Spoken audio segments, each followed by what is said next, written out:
In this video, we are going to be creating the little part that sits over this. It's pretty straightforward. It is a more complex shape, and you'll see some of the manipulation tools that we're going to get into and how we can kind of think about creating shapes that are more complex from these basic shapes. Now, the shape that it's most like here would be a cylinder. So that's what we're going to go ahead and add. We're going to add in a mesh, we're going to add in a cylinder, and we're going to make sure that it has the n-gons on the top and bottom. I'm going to hit G and Z and bring it up to about here, and then I'm going to isolate it. I'm actually going to delete this bottom face. We don't need it, and it's not going to be helpful for us. Now the top face, however, we'll just scale everything down a little bit. SZ, scale it down, make it a little bit thinner. And then this top face, we're going to extrude it upwards and scale it in a little bit, then extrude it again and scale it some more. It's going to kind of going to give it a little bit of a rounded shape. E, then S, scale it out. E, and then S, bring that one up a bit. And then E, and bring it up to have like a flat bit on top. Now, this is the tricky bit here. We want to select these. I'm actually going to bring them up a little bit more. And I'm going to look once again on the axes here. I'm going to select I'm just going to select 2 of them. 2 edges here and 2 edges exactly on the opposite side. Okay, if I go into top-down view, it's probably easier to select them. Okay, you can see I've selected 2 that are on the side of the axes. And let's go into upside down. Now what I'm going to do with these, I'm going to turn on proportional editing, and I'm actually going to change this to be sharp, I think, and we'll try this. G, Z. I'm going to pull these down like that. Okay. Not too worried about the other stuff there. That looks pretty good. Okay.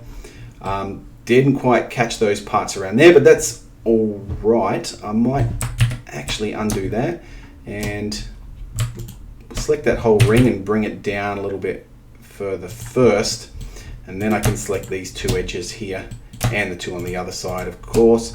G, Z, bring them down. I'm going to make that a little bit bigger.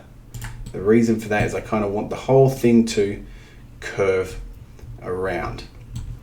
Now hit GZ and I'll make it bigger again. Like that. Now these ones up here, I don't actually want to move them.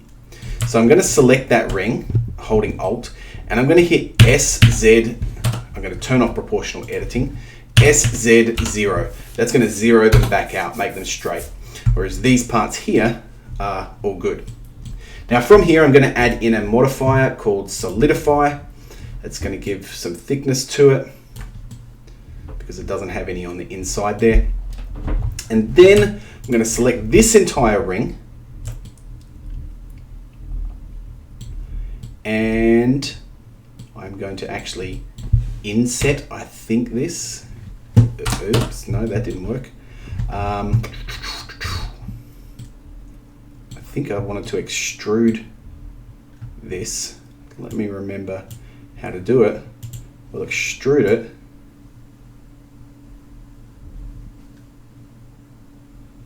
Just along those normals like that. Yeah, extrude along normals like that. I don't think that is how I did it last time, so let me just check again. I think I might have just gone E, S. No. Extrude along normals is what I want, but I don't want it to do what it's doing. I don't want it to go that way.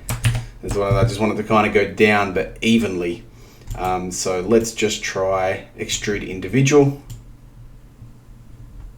Not sure what I'm doing there. E. That'll kind of do.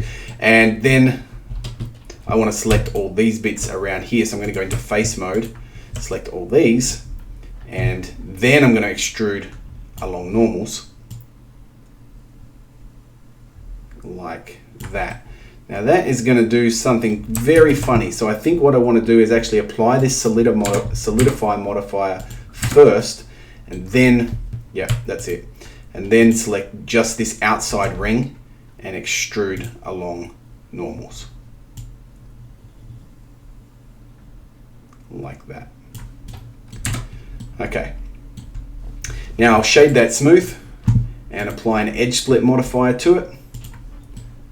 And I'll unhide everything else. I will need to scale this up a little bit so that it sits over the top of those other things, just there, like so. Looking at the image, oops, let's see how it went. It did go like that on the sides, so like that is pretty good. I'll save that.